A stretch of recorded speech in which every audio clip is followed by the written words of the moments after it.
어쨌든 저도 뭐 이제 4차 산업혁명에 대해서 여기저기 밖에서도 조금 얘기를 하고 다니는 이제 강사 중에 한 사람이고요. 이제 그런 의미에서 조금 딴 분들이 안 하고 있는 좀 포인트로 제가 정리를 해본 겁니다. 정리를 해본 거고, 특히 이제 우리가 이제 IT 강국이라는 허상에 사실 너무 오래 빠져 있는 거거든요. 그런데 따지고 보면 이미 특히 소프트웨어로 이제 부가치가 거기서 다 나오는 시대로 프레임이 바뀌고 나서 한국이 사실은 소프트웨어 지지나 그다음에 이제 디지털 지지나 이런 수준에 와 있다는 걸 좀 여기저기 다니면서 제가 굉장히 강조하고 있습니다. 말하자면 굉장히 우리가 반성을 해야 될 시기에 와 있다. 그래서 가령 그 중국도 지금 이제 세계 2위 경제 강국이라고 그러는데 그렇게 된 게 사실은 어느 날 갑자기 중국이 소프트웨어 세계 2위 강국이 됐거든요. 그러면서 이제 소프트웨어가 모든 큰 부가치를 다 만들어내는 시대가 되다 보니까 소프트웨어 2위 국가가 되니까 경제력도 2위 국가가 자동적으로 됐다는 걸 이제 한국인들이 정말 깊이 각성을 해야 되는 그런 상황입니다. 그래서 이제 4차 산업혁명을 한번 5가지 축을 통해서 보면서 이걸 어떻게 올라갈 것인가 하는 얘기를 좀 같이 나누도록 하겠습니다. 이런 디지털 트렌드 따라가는 걸 좀 게을리하거나 아니면 이런 여러 가지 디지털 생산성 도구들이 또 굉장히 많이 나와 있어요. 이런 거를 매일매일 현업에서 쓰지 않거나 그런 게 있다는 걸 모르거나 하는 식으로 어쨌든 디지털을 따라가지 못하면 나도 모르게 나는 이제 쇼다리가 돼서 처지는 이제 그런 사실은 무서운 상황에 지금 와 있습니다. 그래서 제가 이제 지금 한국이 사실은 우물한 개구리가 됐고 경우에 따라 또 갈라파고스 섬이라는 얘기도 합니다. 디지털 흐름 속에서. 그래서 우리가 자부심을 가지고 있었던 게 사실은 이제 IT 껍데기만 잘 만든 거였고 그게 이제 중국의 하드웨어 경쟁력이 급신장하면서 5년 뒤가 잘 안 보이게 되는 그런 상황이 됐고 그러니까 이게 뭐 기업도 대기업도 그런 측면이 심하고 그다음에 뭐 정부, 의회, 그다음에 언론까지도 조금 이런 그 우물한 개구리 현상에 빠져 있어서 이제 심하게 말하는 분들은 지금 대한민국의 상황이 조선조 말과 비슷하다 지금 그런 얘기까지 하고 있는 상황이죠. 그래서 그 제일 중요한 이유는 그 21세기 부의 원천이 소프트웨어라는 것을 처절히 깨닫고 있지 못하다는 거. 가령 이제 한국인들은 잘 의식 못하시지만 구글이 한국인의 핸드폰에 그 안드로이드라는 소프트웨어를 깔아놓고 있잖아요. 그걸 통해서 구글이 1년에 무려 2조 원의 수익을 한국에서 가져가요. 한국에 세금 한 푼도 안 내고. 그러니까 이제 그 핸드폰에서 가령 게임을 한다. 그럼 그 수익의 30%가 구글한테 저절로 가는 거예요. 자기들이 그 소프트웨어 플랫폼을 제공했다는 것 때문에. 그러니까 알게 모르게 사람들이 핸드폰을 쓰는 과정에서 핸드폰에서 뭐 광고도 보고 뭐 등등 이런 걸 통해서 2조 원이라는 돈을 가져가는데 껍데기를 팔아가지고 2조 원을 만들려면 얼마나 피눈물 나겠습니까? 그 구글이 벌어가는 2조 원은 제가 보기에 수익률이 95%가 넘을 거예요. 소프트웨어라는 게 한 번 만들어 놓고 조금씩 업데이트만 해주면 되니까 뭐 인건비 대단히 들어갈 것도 없고 그러니까 이게 그 부가치에서 하드웨어하고는 비교가 안 되는. 그러니까 어떻게 보면 이제 이 소프트웨어 비즈니스는 사실은 봉이 김선달 비즈니스가 된 겁니다. 이거를 소프트웨어를 잘 이용하는 자는 대동강물을 실제로 팔아먹는 거예요. 근데 그 소프트웨어 플랫폼을 못 만드는 쪽은 대동강물을 돈 주고 사먹는 시대, 그런 시대가 온 겁니다, 사실은. 그리고 두 번째는 이제 그 소프트웨어 아키텍트 역량이 부실하죠. 뭐 페이스북이다, 유튜브다 이런 소프트웨어의 큰 플랫폼을 멋지게 그려서 글로벌에 마케팅을 할 수 있어야 되는데 그런 역량이 굉장히 모자라죠. 그게 이제 결국은 소프트웨어 인력을 경시했고 한국 대기업 대부분이 그렇죠. 소프트웨어는 뭐 임원도 안 시키잖아요. 임원도 안 시키고 뭐 곁다리 뭐 아래것 그다음에 하청줄일 이렇게 생각하는 일이 많고 S전자가 사실 뭐 대표적이고 굉장히 걱정되죠. 왜냐하면 그 임원이 1200명이거든요. 그 중에 소프트웨어 임원이 한 몇 명이나 된다고 생각하세요? 20명이야 20명. 그것도 고위 임원은 없어요. 그러니까 S전자 수뇌부는 머릿속에 완전히 하드웨어 마인드고 소프트웨어는 그냥 아래 것들이 하는 하찮은 일, 아니면 그냥 하청 주면 되는 일, 그런 개념으로 보고 있으니까 이제 대한민국에서 크나큰 부가가치가 안 생기는 거죠. 그래서 정말 창피한 거는 우리가 휴대폰 강국이라지만 진짜 휴대폰에서 돈이 되는 안드로이드나 애플의 iOS 같은 그 휴대폰 운영 체계를 8, 9년째 한국이 못 만들고 있잖아요. 너무 창피한 일이죠.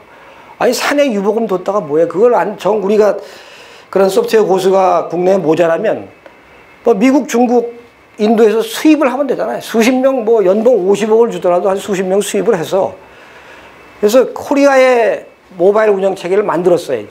그럼 그 두 전자회사의 수익 구조가 지금하고는 비교가 안 되죠. 봉이 김선달 장사가 되는 건데 소프트웨어 플랫폼이 있으면. 그리고 이제 특히 이제 국가적으로 문제는 이제는 거의 모든 국민이 코딩을 할 수 있어야 돼요. 북한은 이미 거의 그런 수준에 가 있어요. 북한은 이 소프트웨어 중요성을 굉장히 절감하고 수학의 중요성, 수학을 한국에 2배 가르치고 웬만한 청소년들이 다 코딩을 할 수 있는 수준이 돼 있거든요. 왜냐하면 북한은 이미 소프트웨어 퍼스트 국가로 가 있지. 그래서 어쨌든 그 코딩 교육의 열풍을 새 정부가 반드시 일으키고, 또 문재인 대통령도 입에 코딩을 달고 다니도록 만들어야 돼요. 오바마가 그랬거든요. 오바마는 임기 내내 기회가 있을 때마다 코딩이 여러분의 미래를 만들고 우리 조국의 미래를 만든다. 그래서 결국 이제 미국이 소프트웨어 1등 강국이 된 거죠. 워크스마트라는 게 있습니다. 이 디지털 생산성 도구들이 굉장히 많이 만들어져 있어요. 구글 등에 의해서. 그래서 뭐 크롬 브라우저니 뭐 이따 말씀드린 웹 클리핑이니 해가지고, 전에는 이제 좋은 기사를 보면 가위로 잘라 붙였잖아요. 지금은 이제 에버노트라는 앱을 내 그 핸드폰하고 PC에 깔아놓으면 지금 현재 보고 있는 화면에 좋은 거를 원클릭으로 내 클라우드에 있는 내 에버노트 메모장에 저장을 해가지고요. 평생 저장이 되고, 언제라도 또 검색해서 내가 그 좋은 정보를 다시 찾아볼 수가 있고, 그런 도구가 있는데, 이런 웹 클리핑을 쓰는 사람이 한국에는 별로 없습니다. 별로 없고. 저는 뭐 거의 매일 뭐 하루에도 뭐 20, 30건의 정보를 웹 클리핑에 딱딱딱 내 클라우드에, 공짜 클라우드에 저장해 놓기 때문에. 그리고 이제 RSS 구독기라고 해가지고 이제 구글 알림이라는 게 있는데 안 써보셨죠? 구글 알림이 한글로 되어 있습니다. 거기다가 자기 평생의 키워드를 구글 알림이에다가 입력해 놓는 거예요. 가령 뭐 4차 산업혁명, 뭐 인공지능, 아니면 뭐 디지털 마케팅, 이걸 이제 한글과 영어로 이렇게 입력해 놓으면 그 막강한 구글 검색 엔진이 그 키워드에 대해서 그날 국내외에서 가장 반향이 좋았던 콘텐츠를 한 5개 정도 골라서 나한테 지메일로 보내줘요. 그래서 저는 이제 일반 메일은 국내 포탈을 쓰고, 이 구글 알림이를 통해서 내 키워드에 그날의 좋은 뉴스를 받아보는 거는 이제 구글 알림이로 쓰죠. 그것만 1년 써도 그 키워드에서 내가 한국 최고의 경쟁력을 갖게 되죠. 그냥 내가 소녀시대 광팬이다 그러면 거기다 구글 알림에 소녀시대라고 입력만 해놓으면 매일 소녀시대 뉴스를 5개, 그것도 아주 농도가 높은 거를 5개를 받게 되거든요. 1년만 받아보세요. 그럼 소녀시대 팬클럽에 가보면 그냥 당장 왕노릇 되는 거예요. 바로 아유 회장님은 모시겠습니다. 이렇게 되는 거죠. 그리고 이제 구글이 만든 이제 모바일 문서 도구 구글 독스라고 하는데, 그것도 굉장히 편리하죠. 그냥 그 모든 문서 PPT, 엑셀을 요만한 짤막한 링크 하나로 내 고객이 10,000명이면 10,000명에게 우리 회사가 만든 문서 혹은 뭐 고객 설문서 같은 거 그냥 카톡이나 문자 메시지도 쫙 뿌릴 수가 있거든요. 조그만 링크 하나로. 그러니까 MS 워드라는 것은 얼마나 원시적인 거냐면, 그건 그냥 인터넷상에서 백지 한 장 준 거예요. 그렇잖아요. 그리고 그 문서에 인터넷 주소도 없어요. 근데 구글의 문서는 모든 문서에 인터넷 주소가 있기 때문에 문서든 PPT든 뭐 퀘스처네어든 다 그 인터넷 주소를 짤막하게 해가지고 그걸 가지고 엄청난 마케팅으로 세상에 뿌릴 수가 있는 거죠. 아무리 복잡한 내용도 그냥 핸드폰에서 링크만 들어가면 그 내용을 다 볼 수 있으니까, 내 고객이. 근데 그런 걸 뭐 한국 기업들은 거의 안 쓰고 있다는 게 너무 비극이죠. 그리고 이제 시민들이 한국은 디지털을 소비적으로만 쓰지 생산적으로 쓰잖아요. 그러니까 여러분도 생각해 보시면 될 것 같아요. 생각해 보시거나 아니면 지하철에서 이제 사람들이 핸드폰으로 뭘 하고 있는가를 보면 금방 알 수 있잖아요. 채팅하거나 뭐 게임하거나 뭐 영상 보거나 뭐 쇼핑하거나 물론 다 필요한 활동이지만 이제 사실은 그게 다 디지털을 소비적으로만 쓰고 있는 거죠. 그러니까 생산적으로 쓰는 가장 최고의 방책은 많은 국민이 코딩을 할 줄 아는 겁니다. 자기 전문성. 그러니까 미국은 운동선수나 연예인도 코딩을 배우거든요. 왜냐? 내가 운동선수라는 전문성이 있고 거기다가 코딩을 붙이면 전혀 지구상에 없었던 새로운 소프트웨어를 내가 만들어낼 수 있거든. 그럼 내가 마크 주커버거가 될 수가 있는 거잖아요. 그러니까 소프트웨어라는 게 그런 엄청난 벤처의 엔진이죠. 벤처 엔진인데 어쨌든 디지털을 가장 생산적으로 쓰는 방법은 많은 국민이 코딩을 하는 것. 그리고 이제 두 번째는 이제 아까 조금 전에 말씀드린 수많은 디지털 생산성 도구를 매일매일 쓰는 것. 가령 우리 직원이 10명인데 직원이 10명 다 그런 도구들을 하나도 못 쓰는 회사와 10명 다 그런 디지털 생산성 도구들을 매일매일 현업에서 쓰는 회사는 경쟁력의 격차가 뭐 이루 말할 수 없게 되죠. 그리고 이제 생산적으로 써야 될 세 번째 대목은 뭐냐면 페이스북이나 트위터, 카카오 스토리 같은 소위 소셜 미디어, 한국에서만 SNS라고 부르죠. 소셜 미디어도 한국 사람들은 주로 일상사를 이렇게 나누는 도구로만 쓰잖아요. 오늘 어디 갔더니 무슨 커피가 맛있었다. 물론 그런 것도 콘텐츠긴 하지만 가급적이면 그것도 생산적으로 써야 된다. 어떻게 생산적으로 쓰는 방법은 뭐냐면 이제 소셜 미디어 세상에 나가면 자기 분야의 고수들이 많이 나와 있어요. 그 고수들을 찾아서 친구를 맺는 거야. 그러면은 아까 RSS 구독기 주셨지만 그 고수라고 내가 페이스북에서 친구를 맺으면 그분이 좋은 콘텐츠를 올릴 때마다 내 페이스북 방에 자동 배달되거든요. 거기서 엄청난 내가 지식을 습득할 수가 있죠. 고수들로부터. 그렇게 쓰고 또 하나는 이제 내가 가진 콘텐츠를 이제 페이스북이나 이런 걸 트위터 같은 걸 통해서 세상에 알리는 거죠. 그래서 퍼스널 브랜딩을 하는 거예요. 아, 저 친구는 가령 인공지능 전문가구나. 저 친구는 1인 미디어 전문가거나 이런 식의 자기 퍼스널 브랜딩을 하는 그런 도구로 써야 되는데 그 세 가지를 다 한국 사람들이 거의 안 하고 있기 때문에 그게 저는 국력에 크게 저하되는 중요한 원인이라고 생각하고 있고요. 그리고 전자결제도 세계 최악이죠, 한국이. 핀테크를 논하고 있다는 게 사실 좀 우스울 정도의 수준으로 그러니까 공인인증서라는 게 한국에만 있는지도 아시잖아요. 그리고 이제 소위 악명 높은 액티브엑스를 활용해서 은행 거래 같은 걸 하면 프로그램을 액티브엑스를 한 5개 다운로드 받도록 하잖아요. 이거 전 세계에 없는, 아프리카에도 없는 일이에요. 콩고에도 없는 일이야. 그런 이상한 전자결제 시스템을 만들어 놓은 게 이제 한국이 어떻게 보면 이 시민공화국 혹은 말하자면 국가라는 게 사실은 세금을 낸 시민의 공화국이거나 기업의 공화국이라야 되는데 한국은 사실은 해방 71년 동안 이제 일제 식민통치의 유산이 어떻게 보면 그대로 넘어와가지고 관료공화국. 그러니까 OECD 국가에서는 관료는 시민이 채용한 존재잖아요. 우리가 오너거든. 우리가 오너이기 때문에 관료들에게는 예산안 편성권이나 법률안 제한권을 주지를 않아요. 니들이 우리 심부름꾼인데 니들이 왜 예산을 편성하고 니들이 왜 법률안을 만들어? 이게 민주주의의 기본인데 한국은 이제 재헌헌법부터 잘못돼 있었죠. 어떻게 보면 이제 이승만 대통령이 이제 총독부처럼 편하게 통치하기 위해서 관료한테 권한을 다 줘버린 거야. 예산도 니들이 편성하고 집행도 하고 법률도 니들이 만들어라. 그러니까 이게 공무원들이 모든 법을 만들다 보니까 한국의 법규들은 전부 규제 법규가 돼버린 거야. 현업을 모르고 법을 만들어 버리니까. 그래서 이제 최악의 전자결제 국가가 된 이유도 바로 거기에 있죠. 한 20년 전, 혹은 15년 전 정부나 정보기관에서 인터넷 보안을 하려면 익스플로러를 써라. 그리고 액티브엑스가 담긴 프로그램을 한 5개씩 다운받아라. 그리고 공인인증서를 다 만들어서 들고 와라. 이런 걸 만들어 놓았는데 20년이 지나도록 아무도 그걸 못 바꾸는 거예요. 몇 번 여러 번 문제 제기가 됐지만 바꿔지지가 않아. 이게 공무원의 권한이 너무 세기 때문에 시민이나 기업의 권한이 세야 되는데 그렇지 않은 나라이기 때문에 그래서 외국인들은 한국 사이트에 와서 쇼핑하려다가 1시간, 2시간씩 난리치고 끝내 못해가지고 인터넷에 보면 욕하는 외국인들 많아요. 코리아 니들 IT 강국 맞아?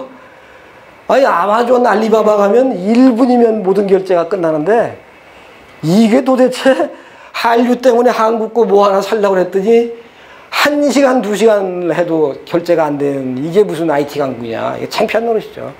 위정자들이 정말 반성을 해야 돼요. 그러다 보니까 이제 인터넷 보안도 세계 바닥이죠. 그 뭐 이제 모든 국민의 주민등록번호가 다 노출돼 버린 그런 나라가 돼버렸잖아요. 그것도 사실은 액티브엑스 때문에. 대한민국의 모든 PC는 좀비 PC예요. 액티브엑스가 막 10개, 20개씩 깔려있거든, PC마다. 근데 이거는 다른 프로그램하고 달리 액티브엑스는 깔리면 지가 이 PC의 주인 노릇을 해요. 그래서 위험한 거예요. PC의 주인 노릇을 하기 때문에 이놈이 들어와서 무슨 짓을 내 PC에서 하고 있는지 알 수가 없는 거예요. 그러니까 해커들이 가장 데리고 놀기 쉬운 프로그램이 바로 액티브엑스거든요. 그래서 세계적으로 15년 전부터 쓰질 않아요. 한국만 그게 무슨 헌법이야, 액티브엑스가. 그러니까 새 정부에서 어쨌든 개혁해야 될 굉장히 중요한 과제들이 사실은 너무 많죠. 해방 71년간 이상하게 제조들이 많기 때문에 이게 이제 워크스마트 도구들이죠. 구글 크롬 브라우저만 써도 완전히 인터넷 서핑이 달라집니다. 그 이제 생산성 앱들이 막 핸드폰처럼 익스플로러라는 건 그 사이트를 찾아주는 기능과 약간의 보안 기능밖에 없는 거거든요. 근데 구글 크롬 브라우저는 우선 속도가 빠르고 보안도 더 탁월하고 그 다음에 핸드폰처럼 수십만 개의 앱과 응용 프로그램이 있어요. 그러니까 그 브라우저를 활용해서 여러 가지 뭐 스크린 캡처 뭐 5만 가지 그다음에 뭐 아까 얘기한 웹 클리핑 등등 5만 가지 그런 생산성 작업을 할 수 있는 게 활용이 가능하거든요. 근데 한국 사람들은 그래서 이제 세계적으로는 PC에서 익스플로러를 깔아서 쓰고 있는 인구는 4%밖에 없어요. 4%. 아주 거의 PC를 안 쓰는 사람들만 글로벌리 깔고 북한도 그래요. 북한도 한 그 정도밖에 안 돼요. 익스플로러 쓰는 사람은. 한국만 뭐 여기 다 익스플로러 쓰시잖아요. 한국만 7, 80%의 PC에 익스플로러가 깔려 있어요. 정말 이건 뭐 말도 안 되는 나라죠. 그러고서 뭐 IT 강국? 이건 난센스 중에 난센스거든요. 그래서 이런 도구들을 국민들이 매일매일 열심히 쓰는 나라가 되는 게 굉장히 중요한 과제고요. 수치로 나와 있어요. 각 나라의 여러 조직의 리더들이 어느 정도의 디지털 리더십을 갖고 있느냐. 뒤져 있잖아요. 아시아에서도. 호주, 싱가포르, 홍콩, 인도 다음에 한국 이렇게 되어갖고 있어요. 그러니까 사실은 크던 작던 그 조직의 리더가 디지털 마인드가 없다? 그거는 이 시대에는 그 조직은 음주운전 조직이 되는 거예요. 리더가 디지털 마인드가 없으면요. 언제 사고 날지 몰라. 그래서 중국은 이제 글로벌 스타트업 탑 20 중에서 15개를 휩쓰는 무시무시한 나라가 됐죠.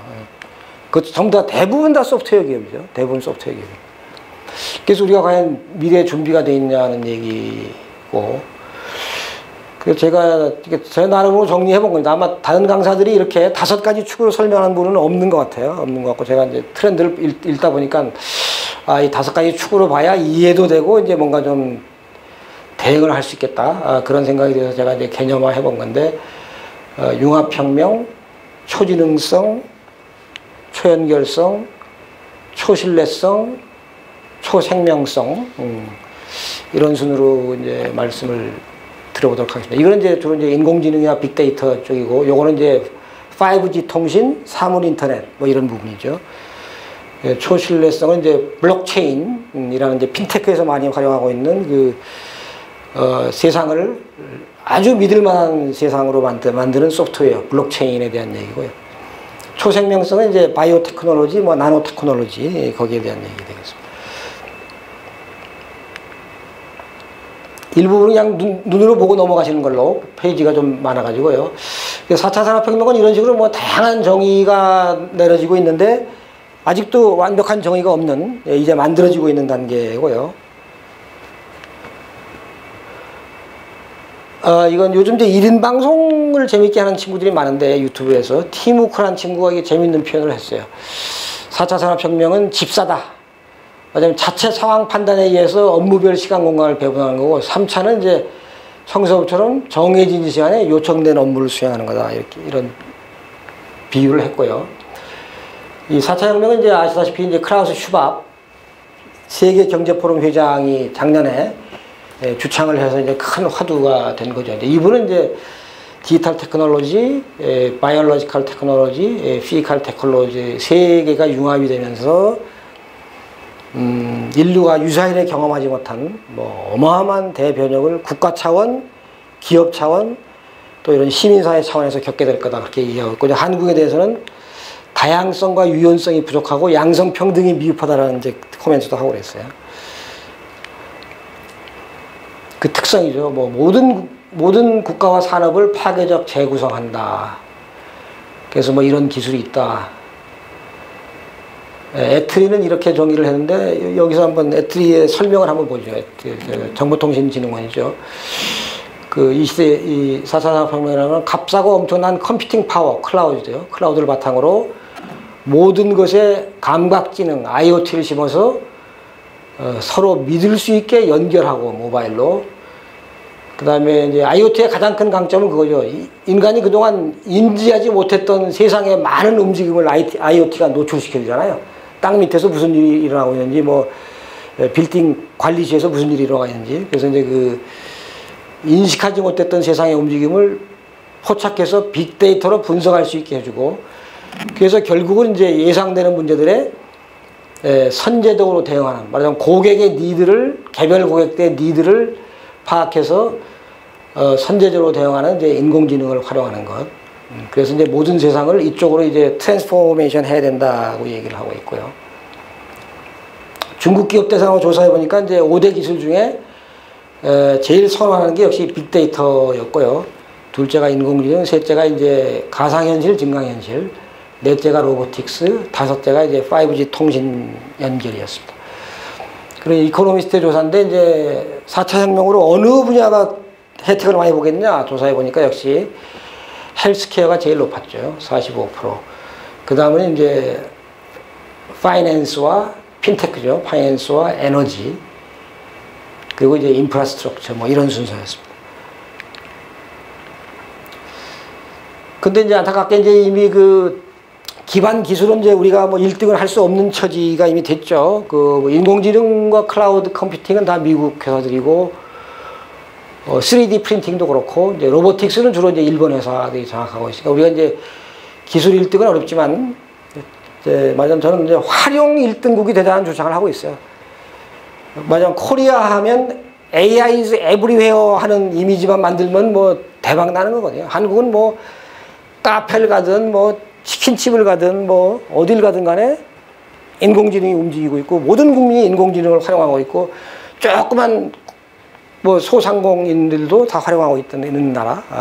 그런 이미지를 만드는 게 굉장히 중요하다고 생각하고, 그렇게 되면 이제 국내에도 소프트웨어 엔지니어, 인공지능 엔지니어, 자율차 엔지니어, 뭐 비전 컴퓨팅 엔지니어 이런 인력이 국내에서 이제 확 늘어나서 엄청난 국력 신장의 계기가 될 수 있을 것 같고요. 그래서 이제 4차 혁명 준비가 이제 대마에도 뒤진 25위다 이런 발표가 있었죠. 지난 정부도 그래도 나름 뭐 이 4차 혁명 관련해서 이제 9가지 분야를 이렇게 정해놨어요. 그래서 여기 어쨌든 이제 많은 뭐 몇 조 뭐 이런 단위의 투자가 이루어지고는 있기 때문에 뭔가 벤처를 시도한다면 이제 이 9가지 분야에서 이제 하는 게 좋겠죠. 예산이 막 떠다니고 있으니까. 새 정부가 물론 다시 리모델링 할 것 같고요. 첫 번째 그 융합혁명을 말씀드리면 이건 이제 사이버하고 현실도 융합하고, 그 다음에 이제 사람하고 사물도 융합하고, 전혀 이질적인 같이 될 것 같지 않았던 또 부분들이 융합을 하는 그런 혁명이 이루어지는 거고요. 이게 이제 4차 혁명 중에서 가장 강한 원동력이죠. 원동력이고, 다만 한국 사람들은 비빔밥 정신이 탁월하기 때문에 이 부분은 잘할 수도 있다고 저는 이제 생각을 하고 있어요. 융합하는 쪽은. 그래서 이제 섞어야 세상에 없던 경쟁력이 생긴다고 생각을 해야 되고, 분리된 기술을 융합해야 되는 거죠. 여기 보면 이제 컨버전스 오브 디스페리트 테크놀로지라고 되어 있죠. 그래서 드론만 하더라도 이제 소프트웨어를 기반으로 해서 여러 기술이 뭐 이미징 기술, 뭐 수직 상승 기술 등등 해가지고 여러 기술의 융합 결정판이고요, 드론이. 4대 융합이 얘기되고 있습니다. 하나는 이제 물리적하고 가상세상이 합치는 VR, AR 같은 거죠. 하나는 이제 인간지능하고 인공지능이 합쳐지는 부분. 하나는 이제 인간이 사이보그가 되는 거죠. 반기계가 돼가지고 가령 뭐 인공지능 칩도 몸에 심고 웨어러블을 차가지고 이제 건강 체크하고 뭐 이러는 거죠. 또 하나의 분야는 이제 그 소프트웨어하고 바이올로지가 만나는 거죠. BT. 그러니까 앞으로 이제 바이오 테크놀로지도 이제는 이제 소프트웨어 엔지니어들이 주도할 겁니다. 의사 약사가 주도하는 게 아니에요. 이미 2년 전에 미국에서 아주 재미있는 사건이 있었는데 신약 개발 경진대회를 열었어요. 그러니까 뭐 전국에서 뭐 난다긴다는 의사 약사 팀들이 어마어마하게 참여했죠. 근데 막상 심사 결과를 딱 열어보니까 의학 지식이 한 줄도 없는 소프트웨어 엔지니어 3명으로 이루어진 팀이 1등을 했어요. 어떡하는 거예요? 인공지능 앞에서 뭐 의사 약사라는 게 그냥 나가 떨어지는 거예요. 그러니까 BT를 하려고 해도 이제는 소프트웨어 엔지니어가 아주 핵심 인력인 그런 세상이 됐고요. 그래서 저는 이제 앞으로 이제 과기부 장관, 뭐 국무총리, 대통령도 사실은 가능하면 소프트웨어 엔지니어에서 나오는 게 한국의 장래를 좋죠. 다행인 건 이번 정부에서 처음으로 지금 과기부 장관이 소프트웨어 엔지니어 출신이죠. 소프트웨어 연구소장도 했고 처음이에요. 그만큼 한국이 소프트웨어 엔지니어를 홀대한 거죠. 장관을 한 번도 71년간 소프트웨어 엔지니어를 한 번도 장관을 시키는 일이 없으니까. 그래서 이 지능정보기술 이런 뭐 인공지능 뭐 빅데이터 클라우드 이런 거 우리 뭐 대표님이 이제 클라우드 사업을 하시잖아요. 이런 지능정보기술의 장점은 그 밖에 모든 기술하고 아주 쉽사리 융합이 된다는 거죠. 뭐 스마트 공장이든 뭐 스마트 도시든 뭐 유전체 분석이든 뭐 커넥티드 홈이든 이렇게 쉽게 융합이 된다는 게 장점이고요. 그래서 그 융합의 사례로 이제 아마존 에코룩을 소개하는 건데 이건 일단 기본적으로는 이제 한 $180 정도밖에 안 하는데 기본적으로 이제 인공지능 스피커죠. 그래서 집에 놓고 이제 뭐 무슨 음악 틀어봐 뭐라거나 뭐 꼬맹이들이 요즘 이제 강남에서 이거 많이 쓴다고 하더라고요. 꼬맹이들 영어 학습용으로. 음악 틀어보면 이렇게 하고 계속 영어 대화가 되니까. 그리고 뭐 지금 뭐 광화문 가는데 몇 분 걸려 뭐 어떻게 가면 돼 뭐 해서 뭐 5만 가지 뭐 날씨 뭐 뉴스 이런 걸 이제 다 들려주는 기본적으로 이제 인공지능 스피커 기능을 가지고 있으면서 뭘 융합했느냐 여기다가 이제 신체 지수를 정밀하게 인식하는 카메라를 융합했고요. 그 다음에 이제 패션 코디 기능을 결합시켰어요. 그래서 새 옷을 한 서너 벌 갖다 놓고 이제 입고서 얘한테 말로 야 에코 나 사진 좀 찍어줘 이렇게 하는 거죠. 그럼 이제 막 동영상과 스틸로 이제 그 옷을 착용한 자기 모습을 보여주고 그 서너 개의 옷 중에서 인공지능이 딱 추천해 주는 겁니다. 아 이게 63점으로 이게 제일 좋아. 이렇게 해주는 거예요. 한번 잠깐 영상을 보실까요?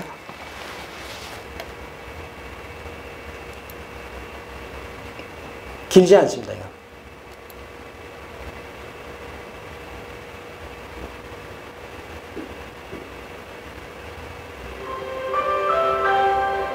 Alexa, do you have a rain tonight? Alexa, what's on my calendar? Alexa, turn the lights off. Okay. Alexa helps with thousands of things. And now, she can help you look your best. Alexa, take a photo. Introducing Echo Look. A first-of-its-kind Echo with a hands-free camera. Echo Look takes photos using just your voice. Its built-in lighting and depth-sensing camera lets you blur the backgrounds to make sure your outfits pop, giving you clean, full-length photos that are easy to share with friends. Plus, they'll live view and take videos to see yourself from every angle. Alexa, take a video.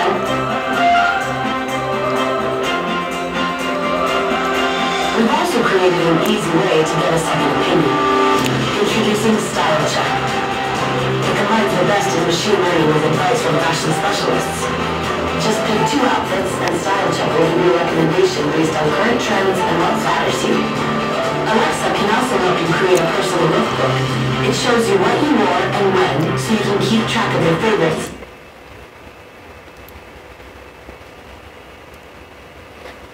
그리고 이제 앞으로 이제 융합에서 굉장히 중요한 매개체가 될 게 이제 증가현실, 가상현실이죠. 증가가상현실이고 이케아가 제일 선도적으로 이걸 했었죠. 그 자기 스마트폰에 이케아의 증강현실 앱을 까는 겁니다. 그럼 그냥 자기 거실에 앉아서 내가 사고 싶은 뭐 탁자, 소파, 뭐 식탁 이걸 선택을 하고 내 핸드폰을 내 거실에다 이렇게 딱 비치면요. 내가 이제 지금 선택한 가구들이 내 거실에 딱 배치된 모습이 보여지는 거죠. 그러면 이거 안 어울리네. 이거 색깔이 바꿔야 되겠네. 이거 너무 크네. 뭐 이런 판단이 바로 쓰잖아요. 그래서 그렇게 해서 이제 거실에 앉아서도 가구 주문을 아주 정확하게 할 수 있는 그런 앱을 만들었는데 그걸 포함해서 짤막한 영상이 또 있어요. 한 4개 회사 정도의 증강현실 마케팅 사례죠.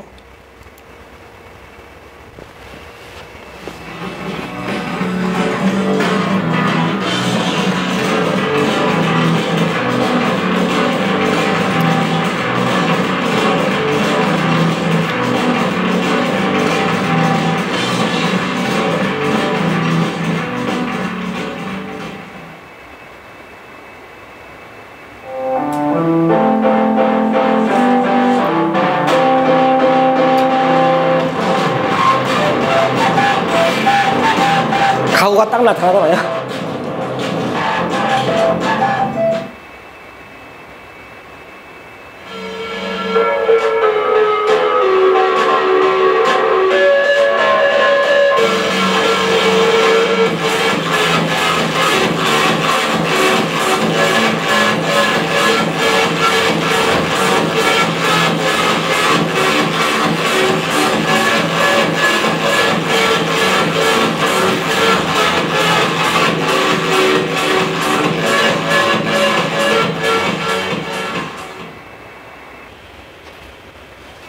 그래서 이제 모바일 퍼스트 시대죠. 이제 스마트폰이라는 게 무서운 블랙홀이잖아요. 그냥 내가 지도 만드는 회사인데 지도가 스마트폰에 들어가는 순간 우리 회사는 바로 망해버리잖아요.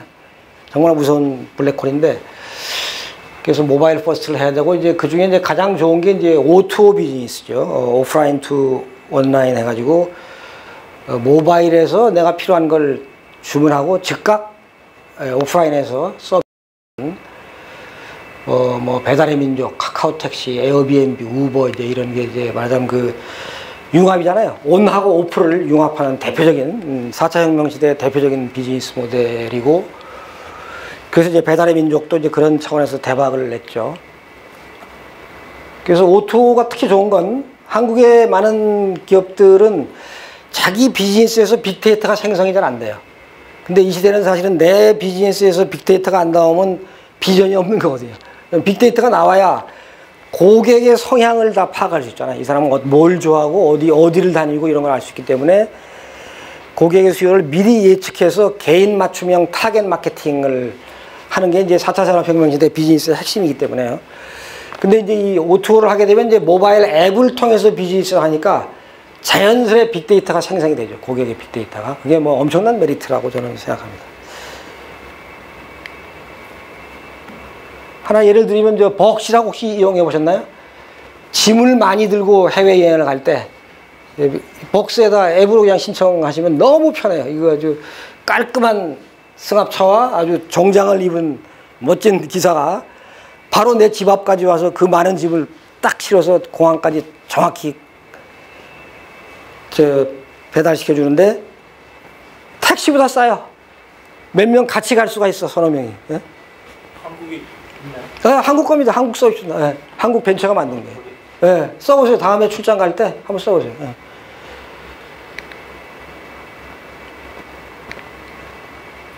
그래서 이런 이제 소위 오토 서비스를 하면 이제 모바일 앱 상에서 여러 가지 기능을 구동해야 되잖아요. 그렇기 때문에 이제 이런 걸 통해서 자연스럽게 고객의 이제 빅데이터가 축적이 되는 거죠. 여기 보면 이제 내가 지금 부른 차가 어디 오고 있는가 이런 것까지 다 보여주고 있기 때문에. 그 다음에 이제 초지능 혁명, 인공지능 빅데이터, 로봇 자율차가 여기에 해당한다고 보겠는데요. 이 부분이 이제 말하자면 한국이 기술력이 떨어지는 부분이죠. 그렇지만 뭐 벤처나 해서 여기저기서 뭐 많은 몸부림을 치고 있고요. 치고 있고. 제가 보기에는 그나마 다행인 것은 한국 대기업이 시스템 인테그레이션 자회사를 다 가지고 있잖아요. SK, CNC, 뭐 삼성, SDS. 그게 그나마 다행이에요. 그것까지 없었으면 정말 한국 대기업들은 처참하게 무너졌을 텐데요. 그래서 이제 제가 보기엔 대기업 중에서는 그래도 4차 산업혁명 시대에 제일 잘 나갈 것으로 저로 제가 보는 거는 SK그룹이에요. SK텔레콤 그룹은 우선 5G를 가지고 있죠. 4차 산업혁명의 아주 중요한 실핏줄인 5G를 가지고 있고 이미 자율차도 어느 정도 초기 모델을 성공시켰고 그 SK CNC라는 자회사가 자를 해가지고 IBM 걸 가져왔잖아요. IBM을 좀 가져와가지고 그 자기네 에이블인가 하는 인공지능 소프트웨어를 이미 개발했고요. 그 다음에 이제 요즘 이제 디지털 마케팅의 핫 키워드인 챗봇. 진짜 로봇이 아니고 이제 여기 핸드폰 상에서 이제 고객하고 응대해주는 그 챗봇도 잘 개발해가지고 그것도 꽤 열심히 마케팅하고 있고 그런 등등 여러 가지 역량을 볼 때 아, 이게 SK가 상당히 잘 나가겠구나 하는 느낌을 가지고 있고요. 거기서 뒤집으면 이제 재계 순위가 확 바뀌는 거죠. 한 5년 내에 뭐 확 바뀌는 거. 근데 이제 중요한 건 뭐냐면 우리가 기술력이 모자라면 좋다 이게 그렇지만 많은 대기업들이 사내 유보금이 많잖아요. 그걸 들고 앉았는 게 저는 너무 갑갑한 거예요. 세계 R&D 시장에 눈을 돌려가지고 싹수가 있는 벤처들을 중국처럼 화끈하게 인수합병해야죠. 화끈하게 인수합병해. 내 머리가 안 되면 M&A라도 매우 맹렬하게 해야 될 시점이고요. 그리고 이제 국내 이제 소프트웨어 아키텍트를 할 수 있는 그런 고수가 모자라면 수입해야죠. 연봉 50억을 주면 어때요? 미국, 중국, 인도에서 수입해서 그냥 CEO 자리 과감하게 줘버리고 한국 기업은 소프트웨어 엔지니어 CEO가 너무 희귀하다는 거. 그게 큰 비극이죠. 미국, 중국하고 다른 게. 그래서 빅데이터가 폭증하게 된 건 바로 이제 SNS로 전 세계 수십억 명이 매일 콘텐츠를 생산하고 있잖아요. 거기서 나오고, 그 다음에 이제 IoT, 이제 모든 사물이 얘기를 하잖아요. 전봇대도 얘기하고, 이제 신호등도 얘기하고, 뭐, 이런 뭐 탁자도 얘기하고, 앞으로는 그럴 테니까. 그렇기 때문에 빅데이터가 전에 없이 엄청나게 생기고 있고, 다만 이제 전에는 이게 쓸모가 없었어요. 컴퓨팅 파워가 뒷받침이 안 되니까, 그거를 제대로 분석해낼 수가 없었죠. 근데 이제 근래 와서 이제 어마어마한 컴퓨팅 파워의 급진전이 있으면서 그걸 다 분석해낼 수 있게 된 거죠. 그래서 이제 빅데이터가 황금 창고가 된 겁니다. 그래서 빅데이터는 4차 혁명과 인공지능의 식량이다. 혹은 어떤 사람은 석유다. 그렇게 표현할 정도로 뭐 굉장한 중요성을 가지고 있는 거고요. 그래서 이 시대에 성공하려면 내 비즈니스로 전후방 관계자들과 상생의 플랫폼을 만드는 거죠. 그럼 뭐 카카오 택시는 카카오 택시 그런 거죠. 그런 걸 만들어가지고 거기서 자동적으로 생성되는 고객 빅데이터를 모으고 분석하는 거죠. 그렇게 하면 뭐냐, 아까 그 영상에서 나왔듯이 디스럽티브 이노베이션을 할 수 있게 되죠. 그 누구도 가지 않은 길을 우리 회사가 만드는 거죠. 게임 체인저가 돼가지고. 그래서 저는 이게 굉장히 중요한 그림이라고 생각합니다. 4차 혁명 시대 모든 비즈니스의 핵심 목표가 이 딱 한 장에 압축되어 있다고 얘기할 수 있고요. Turning data into business value죠. 데이터를 모아서 그거를 비즈니스 가치로, 돈으로 만들어라. 근데 이게 이제 소프트웨어 기반 비즈니스여야 이제 생긴다는 거, 이걸 주목해야 되고요. 그리고 사실은 시간이 별로 없어요. 뭐 2020년, 뭐 2023년 정도면 이미 4차 산업혁명의 위너와 루저가 거의 결정될 정도로 촉박한 싸움이거든요. 굉장히 바쁜 마음으로 올라타야 될 세상이고요. 이게 뭐 금맥이죠. 5만 가지 분야, 뭐 국방부터 뭐 의료, 뭐 어마어마한. 그래서 이제는 거의 모든 회사가 빅데이터 회사로 선언을 하고 변신해야 살 수 있는 그런 시대라고 저는 생각을 하고요. 가령 뭐 세계 최장수 하드웨어 장사꾼이잖아요. 스타벅스 커피 장사, 워싱턴 포스트, 이걸 저 아마존이 인수했죠. 제프 베조스가. 뉴스 장사잖아요. 이런 각 분야의 다른 장사꾼들이 어느 날 갑자기 수뇌부의 소프트웨어 고수들을 마구 영입해가지고 우리는 이제 빅데이터 기업이라고 주창하고 나서 살기 위해서, 이래야 살기 때문에. 그러니까 이미 GE만 해도 이제는 얘기하잖아요. 우리 보고 이제는 노모 하드웨어 컴퍼니. 우리는 조만간 세계 10대 소프트웨어 회사가 된다. 왜냐면 종래는 엔진만 팔았지만 이제는 엔진에 IoT를 무수히 심어가지고 전 세계 자기네가 파는 엔진을 싣고 다니는 그 항공기 상태를 다 실시간으로 모니터링 하잖아요. 그래가지고 아 당신 그 37호기 그 엔진은 지금 우리가 보니까 5시간 내에 고장난다. 빨리 운항 정지하고 수리를 해야 된다. 이걸 알려주거든요. 그러니까 고객 입장에서도 어마어마한 정비 결감이 되고 많은 항공사고가 예방이 되죠. 사고가 나기 전에. 말하자면 이제 그래서 저는 GE가 기계 팔고 애프터 서비스를 했는데 이제는 비포 서비스를 하는 거예요. 문제가 생기기 전에. 그러니까 뭐 껍데기만 팔았을 때에 비해서 부가가치가 뭐 완전히 다른 부가가치가 만들어지고 있는 거고요.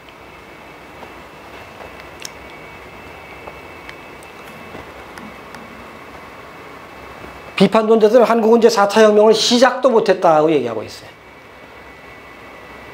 왜냐하면 빅데이터가 없으면 인공지능이 헛개비예요. 빅데이터가 있어야 인공지능이 뭐 계산해서 뭐 예측을 해줄 거잖아. 근데 미국은 이제 전체 데이터의 한 86% 정도가 공개해서 활용이 가능하니까 뭐 빅데이터가 미국 뭐 최강국이죠. 빅데이터 분석에. 미국의 4차 산업은 사실은 뭐 빅데이터 혁명이라고 할 정도로 최강국인데 한국은 뭐 개인정보보호법을 비롯해서 뭐 5만 가지 규제법이 그걸 다 발목을 잡고 있기 때문에 5% 이하인 상황이라고 그러고요. 우선 인공지능에서 뭐 잘 아시겠지만 뭐 그동안은 이제 코딩만 있었죠. 코딩이라는 건 뭐 아시겠지만 이제 그거 아닙니까? 말하자면 그 컴퓨터한테 C나 뭐 파이썬 이런 컴퓨터 언어를 활용해서 컴퓨터한테 명령어를 주는 거죠. 그냥 짜장면 만드는 법은 1, 2, 3, 4, 5다 해가지고 이제 컴퓨터에 지시하는 게 이제 그 코딩 작업이잖아요.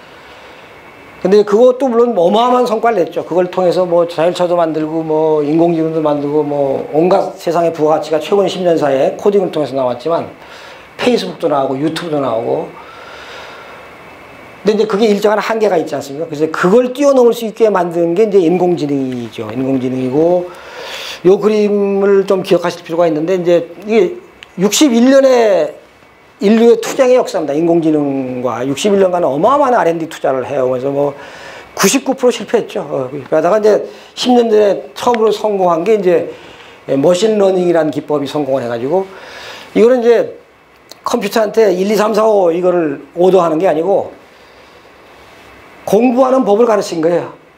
공부하는 법을 가르쳐가지고 야 네가 서울 부산 간 교통량에 대해서 좀 공부해봐.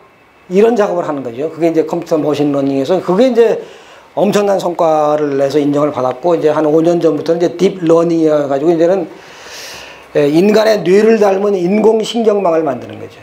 그래가지고 알파고도 이제 그때 바둑에서 이긴 게 인간 뇌처럼 한 150층의 층을 만들어가지고 연산 작업을 했어요. 그래서 이제 심층을 본다. 뇌의 심층 같은 역할을 한다. 그래가지고 이제 딥러닝이라고 하는데, 어쨌든 이게 이 시대 기술의 총화죠. 총화고. 이게 이제 머신러닝이고요. 인간의 뇌를 모방한 딥러닝. 이 딥러닝이 얼마나 발전했냐. 이런 사진을 그냥 컴퓨터에 딱 던져주잖아요. 그럼 0.01초에 딱 정확한 서술이 나와요. A group of people shopping at an outdoor market. There are many vegetables at the fruit stand. 뭐 사람 눈 이상으로 정확하게 읽어버리잖아요.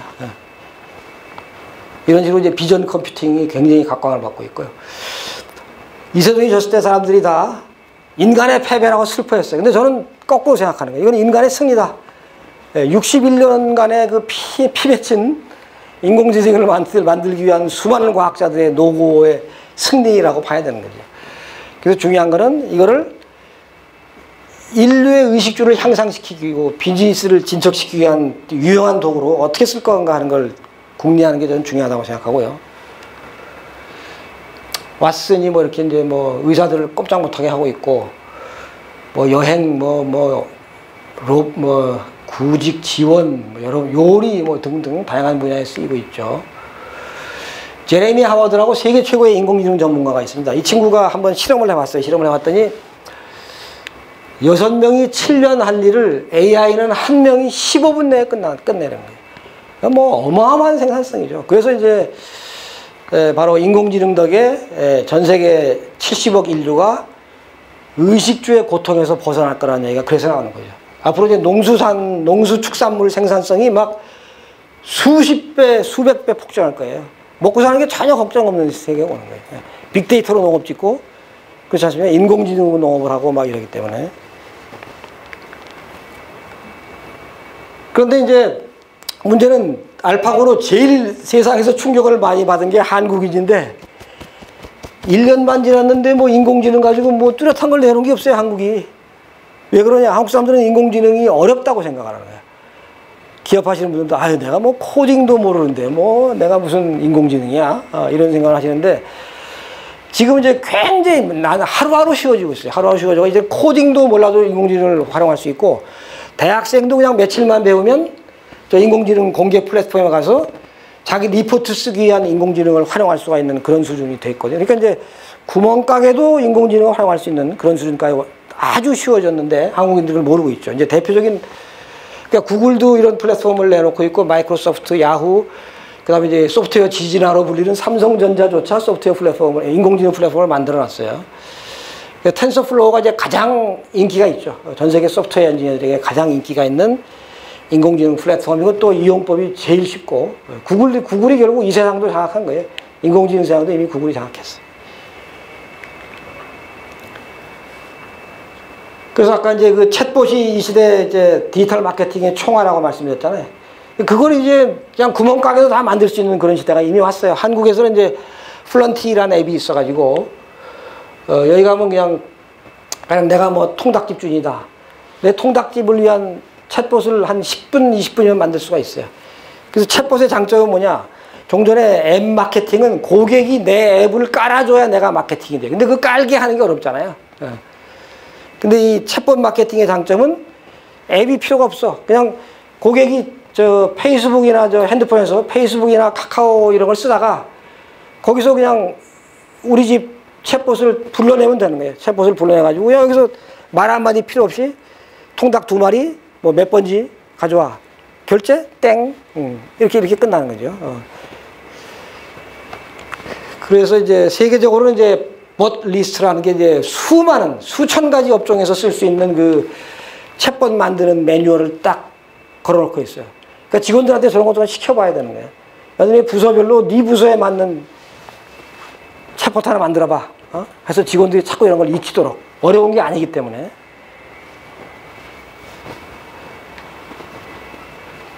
그래서 앞으로 이제 모든 벤처는 X 플러스 인공지능 사업을 해야 된다고 얘기할 수 있습니다.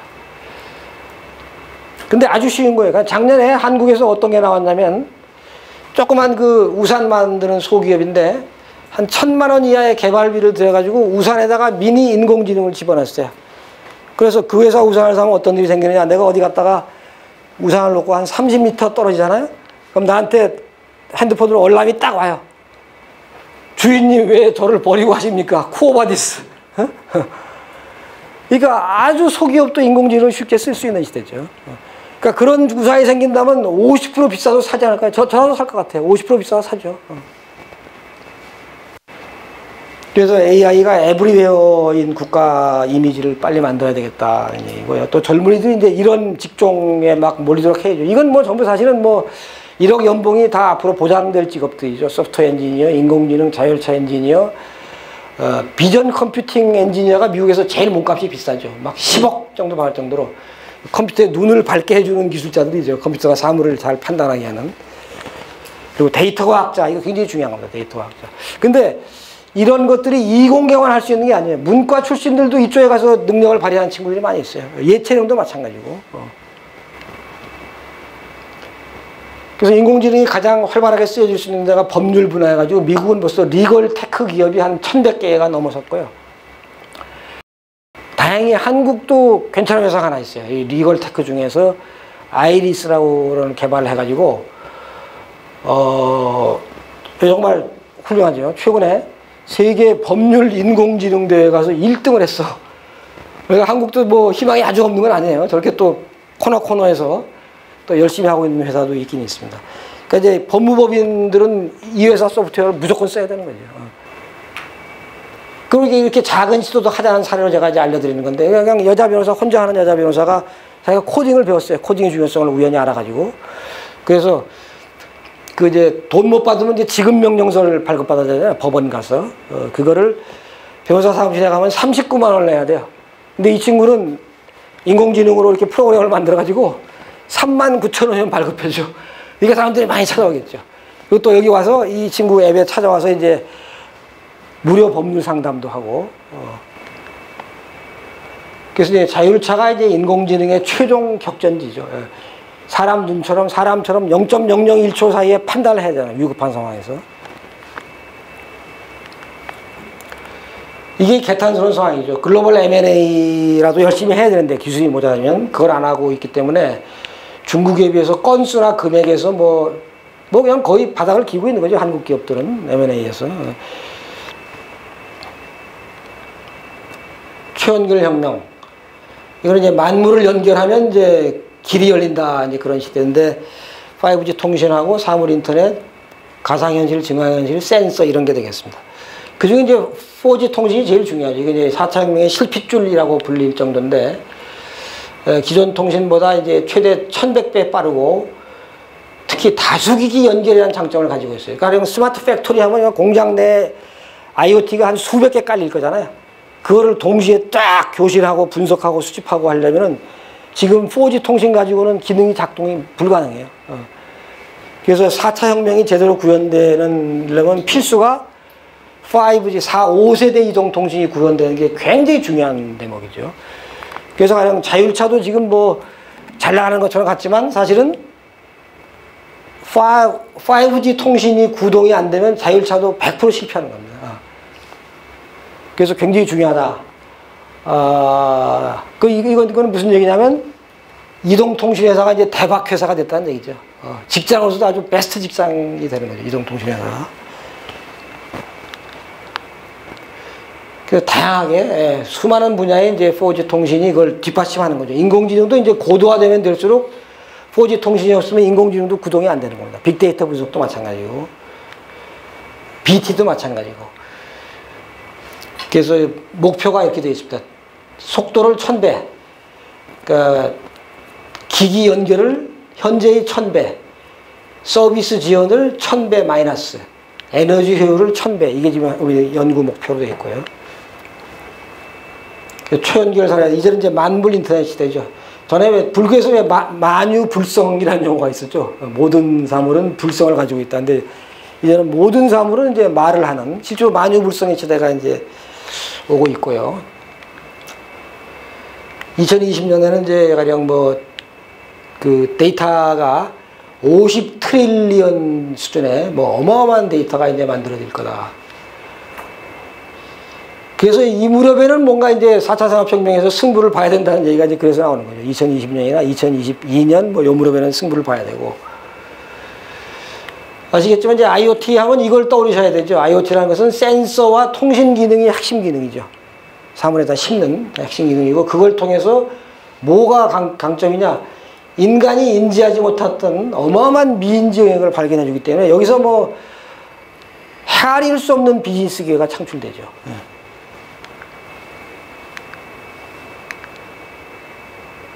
모든 분야에 농업, 재난 모든 분야에 활용이 될 거고. 그래서 이제 시장조사기관 가트너 부사장이 아주 재밌는 말을 했어요. 이거 한국에 가서 한 얘기예요. IoT 시대에 냉장고는 공짜로 팔아라. 아주 파격적인 발언이죠.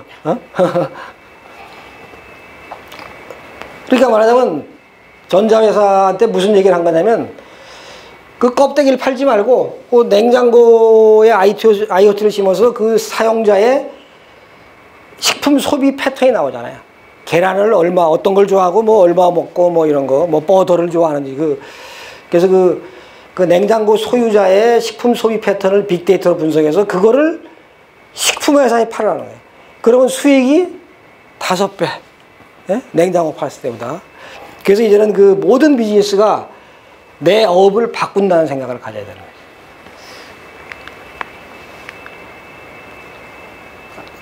IoT는 사실 이 아두이노 기판만 익히면 누구나 만들 수 있는 겁니다. 미국은 그냥 농민들도 요거 조작법을 배워가지고 자기 그린하우스에 다 설치해요. 그래가지고 온도수도 조절하고 뭐 언제 씨 뿌릴 건지 언제 수확할 건지를 다 인공지능 빅데이터로 농사를 짓거든요. 그러니까 이건 회사 같은 CEO도 그렇고 회사도 그렇고 이건 어려운 건 아니기 때문에 이걸 전 직원이 배우게 해야 돼요. 아두이노를. 그래서 제가 신입 소방관 교육도 디지털 교육도 다니는데 그때 제가 소방관들한테 그런 얘기해요. 여러분들 무슨 불나서 빨리 가서 껐다고 해서 이제 소방관 유능한 소방관이 이제는 아니다. 이 시대의 소방관은 IoT 소방관이 되고 빅데이터 소방관이 돼야 된다 이거죠. 자기 관내에 위험 시설이 있잖아. 뭐 좀 노후된 아파트가 있다거나 뭐 축대가 있다거나 뭐 낡은 다리가 있다거나 뭐 거기다 다 센서하고 통신 기능을 심는 거죠 다. 심으면 어느 날 어떤 이제 축대가 소방관에게 연락이 오는 거예요. 소방관님, 제가 24시간 안에 무너질 것 같습니다. 그런 식으로 예방하는 소방관이 되죠. 예방, 빅데이터와 IoT로.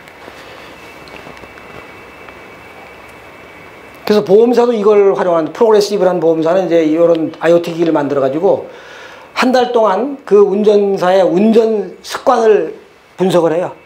그래서 한 달간 이 사람은 참 깨끗하게 운전하는 사람이다. 그러면 한 달 뒤에 보험료를 30%를 깎아줘. 서로 좋은 거죠. 보험사도 좋고 가입자도 좋고. 그리고 이제 대학생들도 뭐 간단히 이런 걸 만들어내요. 자전거에 후방 안전장치를 그냥 대학생 혼자 만드는 거예요. VR, AR도 이것도 초연결성, 그다음에 초현실성 그런 게 있죠. 그래서 이제 대단한 몰입감 때문에 이제 사실은 미디어도 미래가 이거밖에 없어요. 지금처럼 뭐 종이로 찍는 신문, 그다음에 뭐 TV 이거 가지고 이제 한계가 명확하거든요. 미디어도 이제 결국은 어떤 축제가 열린다. 그럼 그거를 증강현실이나 가상현실로 제공해야 되는 거죠. 그러면 내가 축제 현장에서 막 난리치고 있는 그런 느낌을 소비자에게 주기 때문에 이 밑에 있는 사진은 그겁니다. 그 미국의 2차 대전 참전 용사가 2차 대전 때 유럽에서 자기가 구해졌던 시골 마을 부부하고 VR 끼고 서로 수십 년 만에 이렇게 소통하는 그런 장면이 연출되는 걸 보여주고 있는 거고요. 초신뢰 혁명도 굉장히 중요한 겁니다. 이 블록체인을 통해서 금융이 완전히 바뀌고 그다음에 정부와 시청 군청이 다 바뀌게 돼요. 완전히 투명해지고 모든 게 공개되고 그 이제 보안의 혁명이 일어나게 되는데 블록체인은 이래서 블록체인이라는 이름이 붙었죠. 말하자면 어떤 하나의 거래가 이루어지면 A가 B한테 송금했다. 그럼 그거를 하나의 벽돌로 만드는 거예요. 블록으로 만들어가지고 이 체인에 있는 모든 사람이 그 거래 내용을 공유하고 같이 검증해서 이제 안전하다. 그러면 이제 이 사슬에 끼워주는 거예요. 사슬에. 그렇기 때문에 블록체인이라고 말이 만들어졌고요. 그래서 이게 굉장히 중요한 표현입니다. IT라는 것은 인터넷에서 정보를 주고받는 시스템이었잖아요. 근데 블록체인은 뭐냐? 인터넷에서 신뢰를 주고받게 하는 기술이에요. 굉장히 중요한 표현입니다. 그래서 이 블록체인이라는 것은 전 국민 혹은 전 세계인이 들여다보고 자기 PC에서 들여다보고 아무도 변조할 수 없는 초신뢰의 디지털 거래 장부가 등장한 거죠. 그래가지고 지금 주로 핀테크에 쓰지만 앞으로 이제 복지, 그다음에 뭐 급식, 어린이 급식 이런 데까지 굉장히 다양한 용처가 있고요. 그러니까 이제 어린이 급식에 블록체인이 적용되면 학부모가 자기 집에 있는 PC에서 우리 아이 학교에 지금 공급되고 있는 농산물들이 어디에서 어떻게 생산돼 가지고 아이 식탁까지 왔는가를 그냥 자기 집에 PC에서 다 같이 실시간으로 보는 겁니다. 그리고 이제 국가하고 자치단체가 투명해지죠. 그 예산이 도대체 어디에 어떻게 쓰여지고 있는지를 실시간으로 전 국민이 자기 PC에서 다 검증하는 거예요. 그리고 이제 현안에 대해서 돈 한 푼 안 들이고 그냥 뭐 한 6시간 내에 국민투표가 즉각 이루어져요. 이게 국민들이 그냥 핸드폰에서 투표하면 되니까. 그 초신뢰 사회를 불러오고 해킹이 불가능하고 그래서 어떤 개도국 하나는 이제 모든 부동산 기록을 다 블록체인으로 선도적으로 옮긴 나라도 생겼고요. 그래서 저는 그 4차 산업혁명에서 진짜 대단한 기술 2개를 꼽으라고 한다면 이제 인공지능하고 블록체인이다라고 얘기하고 싶어요. 인공지능은 비즈니스만 변화시키지만 블록체인은 공공행정 서비스, 복지 서비스 뭐 이런 것까지 완벽하게 변화를 시켜버리거든요. 그래서 블록체인 금융거래는 과거와 달리 이렇게 거래를 모든 사람이 실시간으로 같이 들여다보고 같이 검증하고 한다는 거고, 이것도 물론 당연히 소프트웨어 엔지니어들이 만들어낸 물건이죠. 이렇게 됩니다. 누가 A와 B한테 송금한다 그러면 그게 이제 하나의 블록이 생기는 거예요. 벽돌이 하나 생겨가지고 모든 사람이 들여다보고 이거 문제 없네? 그러면 이제 체인에 끼워주고, 그러면 이제 그 다음에 송금이 완료가 되는 거죠. 그래서 임직원들한테 사실은 부서별로, 야, 니들 한번 블록체인 가지고 한번 네 업무를 어떻게 바꿀 수 있는지 연구해봐, 이런 걸 시켜봐야 되는 겁니다. 아까 말씀드린 푸드테크죠. 미래 축산업이 이렇게 된다는 거죠. 사물 인터넷으로 각종 축사 환경을 측정하고 인공지능으로 분석해서 대안을 만들어서 생산하고, 유통 단계에서는 이제 블록체인으로 투명하고 건강하게 소비자에까지 전달하는 그런 그림이 되어 있고요. 초생명 사회는 이제 BT하고 나노 테크놀로지인데요.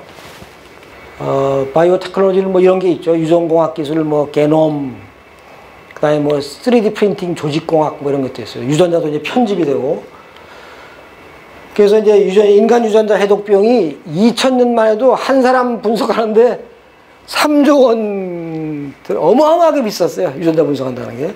근데 이제 기술이 획기적으로 발달하면서 이제는 $1000만 한 사람의 유전자를 분석할 수 있기 때문에 인류 건강 증진에 뭐 어마어마한 기여를 할 수 있게 됐고요. 이 바이오 산업에는 3개 분야가 있어요. 레드 BT라고 해가지고 의학용 BT가 있고, 그린 BT라고 해서 농업용 BT가 있고, 화이트 BT는 이제 산업용 BT죠. 이런 거. 에너지 소재, 뭐 화학 소재 이런 거. 그래서 이런 4가지 테마가 있고, 이제 특히 특이한 거는 이제 BT는 IT하고 나노 테크놀로지하고 굉장히 융합이 잘 된다는 거. 거기서 이제 엄청난 폭발력이 나올 거라는 거. 그리고 묘한 게 이제 그 정보 저장 방식이 IT하고 이 생체가 똑같은 걸로 판명이 됐어요. 정보 저장 방식이 같아요. 생체하고 우연히 그렇게 됐어요. 그러니까 뭐 소프트웨어 엔지니어들이 그래서 BT를 얼마든지 할 수 있는 게 논리 구조가 같기 때문에. 구글이 그리는 BT의 미래죠. 그래서 이제 구글은 지금 이제 150세까지 살 수 있겠다는 공약을 해가지고 뭐 타임지 표지에도 나오고, 그래서 자회사를 여러 개 두고 있죠. 인수합병을 통해 자회사를 둬가지고 100만 명 이상의 유전자 데이터를 분석해서 지금 난치병 치료법을 추적하고 있고, 암세포를 탐색하는 나노 크기의 로봇, 거의 뭐 눈으로 안 보이는 로봇이 몸속에 들어가서 아주 정확한 나노 단위의 질병을 때려버리는 거예요. 퇴치해버리는 거예요. 그래서 여기 왼쪽에 보시면 알겠지만 구글이 제일 많이 투자하고 있는 게 헬스케어입니다. 아까 초기에도 PT 중에 그게 있었잖아요. 저 인공지능으로 제일 덕을 볼 게 헬스케어라고 했잖아요. 그거하고 구글이 같은 방향으로 가고 있는 거죠. 이 얼마나 감이 좋은 놈들입니까? 그래서 이제 나노 바이오테크가 굉장한 성과를 가져올 거란 얘기고, 이렇게 기술이 나노가 발달하면서 이제 뭐 두루마리 디스플레이도 나오고, 나노 반도체도 나오고, 약물 전달 시스템도 나오고, 이런 식으로 계속 발전하고 있다. 그래서 어쨌든 이 5가지 축을 항상 유념하시면서 내 비즈니스에서 이걸 어떻게 풀어갈 건가라는 그런 고민이 필요하신 것 같고요. 그래서 이 5가지 축을 봤는데 이거를 누가 구동시키느냐? 결국은 소프트웨어가 구동시키는 거예요. 다 하나같이 5개가 다. 뭐 융합도 그렇고, 뭐 초지능성, 초연결성, 뭐 블록체인, 이게 다 소프트웨어가 구동하는 거예요. BT까지도. 그래서 초등생부터 코딩을 그냥 장난감처럼 갖고 놀도록 하는 그 교육 시스템의 혁파가 새 정부에서 굉장히 중요한 과제죠. 이걸 일부에서는 이제 코딩을 입시 과목으로 만들자는 그런 멍청한 소리를 하고 있는데, 그건 큰일 나는 겁니다. 그건 또 코딩을 또 다시 학원 가서 암기로 배우는 거로 가르치는 거야. 코딩이야말로 상상력을 가르쳐야 되잖아요. 그래서 이제 절대 입시 과목으로 가면 안 되고 엔터테인먼트 과목으로 초중고에 넣어야 되는 거예요. 애들이 막 재밌어서 미칠 수가 있거든요. 조금만 해보면. 왜냐면 자기가 만들고 싶은 게임 금방 만들지 뭐 아주 미칠 수 있는 재밌는 소재이기 때문에요. 그래서 엔터테인먼트 과정으로 초중고부터 해가지고 어떤 학교를 어떻게 바꿔야 되느냐. 애들이 월요일 아침만 되면 새벽 6시에 일어나는 거야. 엄마는 학교 가서 코딩해야 돼. 그런 학교를 만들어야 돼. 지금 애들이 완전히 뭐 그냥 도살장 끌려가는 기분으로 아침에 학교 가잖아요. 학교가 즐거워야지. 그래서 구청별로 이제 시민 코딩 교육. 이건 뭐 문과 뭐 예체능까지도 다 할 수 있는 거기 때문에, 다 할 수 있는 거기 때문에. 이 친구들이 다 초등학교, 중학교 때부터 코딩에 미친 애들이에요. 그렇기 때문에 저런 거대 IT 기업을 창안해낸 거지. 오바마가 그 대표적인 코딩 전도사였고요. 제가 이제 작년에 신문에 썼던 건데, 이정부 회장 전상서를 한번 썼어요. 당신이 한국을 위해서 해줄 수 있는 게 뭐냐? 당신이 직접 코딩을 배우는 거다. 당신이 코딩을 배우면 삼성그룹 전 임직원이 미친 듯이 코딩을 배울 거다. 어? 그 다음 단계는 이제 전 국민이 코딩에 매달리는 그런 혁명이 일어나겠죠. 근데 아직도 안 하고 있어요. 어쨌든 요번에 좀 나오시면 했으면 좋겠어. 박찬만하고 평양과학의대에 가서 이제 자원봉사로 계속 과학 가르치는 분이 계시잖아요. 그분이 북한 IT 알고 있지. 그 양반이 뭐 이런 얘기를 몇 번 했어요. 북한 소프트웨어는 깜짝 놀랄 선진국 수준이다. 그래서 유치원부터 소프트웨어 천재를 골라내요. 그래가지고 걔들은 군대도 면제야. 너는 평생 그거 가지고 그냥 팔아, 이게 소프트웨어만 가지고. 그러니까 웬만한 북한 시민들 그냥 길거리에서 만나면 대부분 다 코딩을 할 줄 아는 수준이 돼 있는 거예요. 그리고 더군다나 이제 슬픈 거는 한국은 이제 그동안 하드웨어하고 반도체 역점을 두었잖아요. 근데 북한은 국책과제가 이거야. 응용 소프트웨어와 운용 체계야. 이게 대한민국의 가장 취약한 부분이거든요. 그게 걔네들의 국책과제, 얼마나 이게 놀라운 일입니까? 사실은 북한하고는 다들 그냥 허름한 국가라고 생각하잖아요. 근데 뜻밖에도 또 대단한 리더십이 또 있는 거예요. 그러니까 수학을 한국의 1.5배, 2배 가르치죠. 2배 가르치고. 근데 북한이 사실 이렇게 된 게 이제 하드웨어 시대에 남한에 100대 1로 참패했잖아요. 자기들도 창피하지, 사실 뭐. 그러니까 20, 30년부터 칼을 갈았는데 어떻게, 무슨 칼을 갈았느냐? 소프트웨어 시대가 올 거다. 우리가 소프트웨어로 판을 엎자. 이런 전략이 쓴 거예요. 그래가지고, 우리가 못 만들고 있는 그런 거, 지금 휴대폰 운영 체계도 못 만들고 있잖아요. 그게 국제과제이기 때문에 굉장히 놀라운 수준에 와 있고, 다만 이제 모자란 건 뭐냐? 마켓이 없잖아요, 북한에. 그러니까 무슨 소프트웨어를 만들어야 돈 번다는 걸 모르는 거야. 그러니까 한국 기업이 이제 그걸 만들어야 되는, 그걸 가르쳐줘야 되는 거죠. 그래서 제가 이제 신문에 없이 칼럼 쓴 건데, DMZ를 디지털 모빌라이제이션 존으로 바꾸자는 거예요. 그래서 동쪽 끝부터 서쪽 끝까지 수만 개 남한 기업이 가서 텐트를 치는 거야. 그래가지고 북한의 소프트웨어 인력 고용해가지고 거기서 4차 산업적인 부가가치를 만들어서 한국 기업은 하드웨어와 글로벌 마케팅은 잘하잖아요.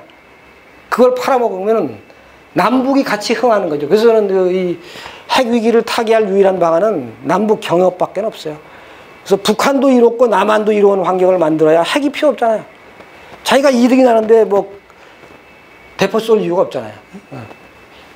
그리고 이제 그렇게 하다 보면 이제 북한이 결국은 자본주의 맛에 빠져가지고 이제 슬슬 이제 융합 통합이 되는 거죠. 그래서 저는 문재인 정부한테 이것도 내가 칼럼으로 썼고, 이건 어떤 제가 좀 정치인들을 더 만나가지고 이걸 문재인 대통령이 계속 떠들고 다니도록 만들려는 생각인데 뭘 될지 모르겠지만, 그래서 문재인 정부의 제일 아젠다가 이거여야 돼요.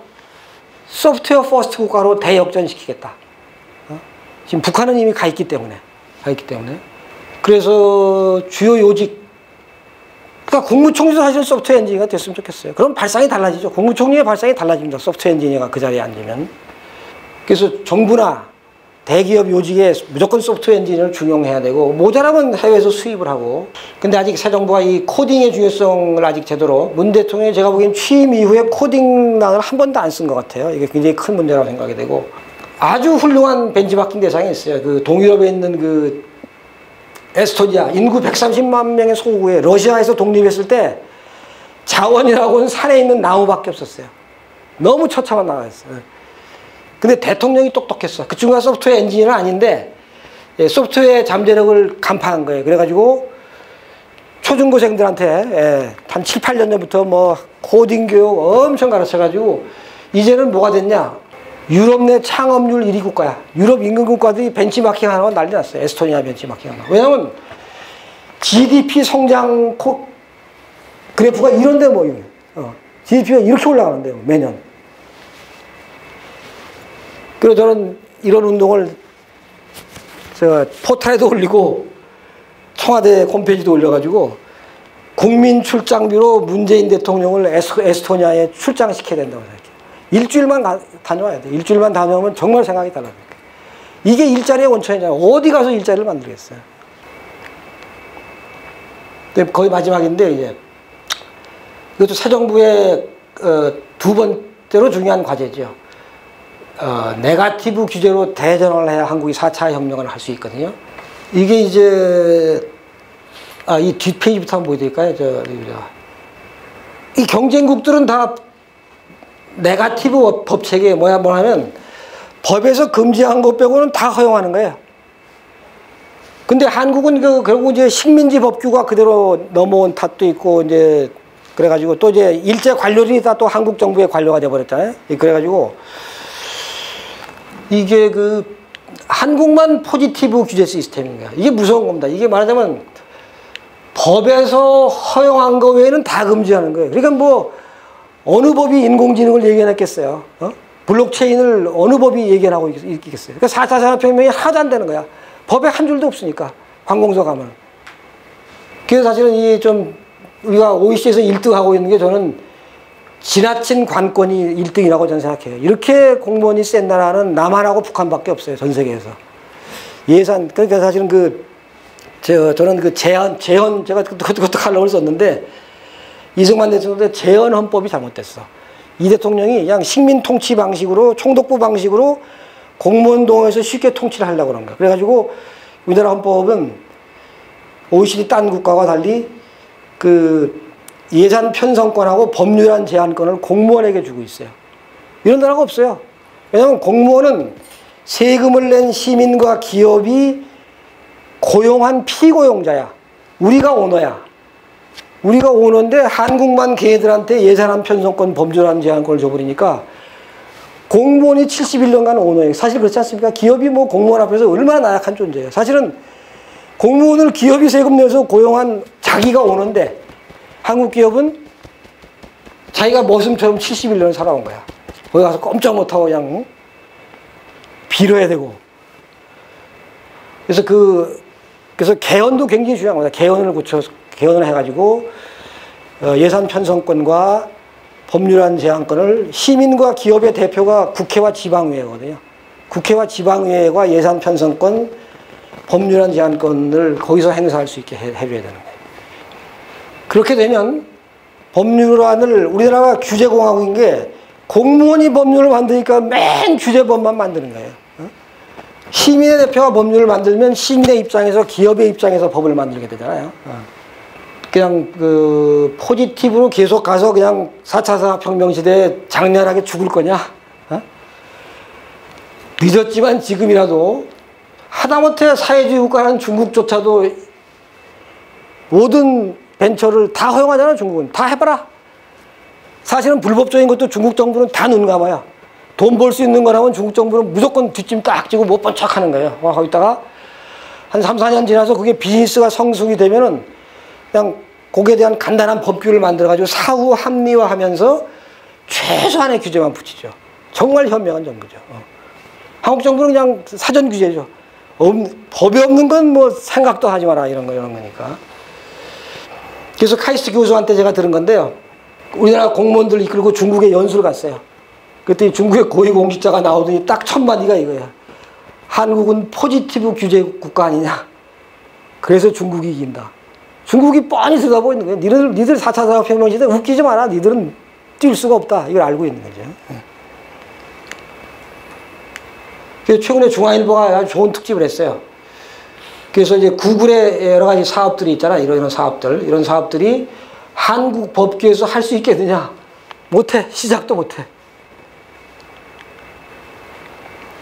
그 다음에 뭐 우버, 에어비앤비, 뭐 도큐사인, 엔터파이낸셜 다 마찬가지예요. 그래가지고 세계 100대 스타트업 중에서 한국 법으로 할 수 있는 것은 43곳밖에 안 돼요.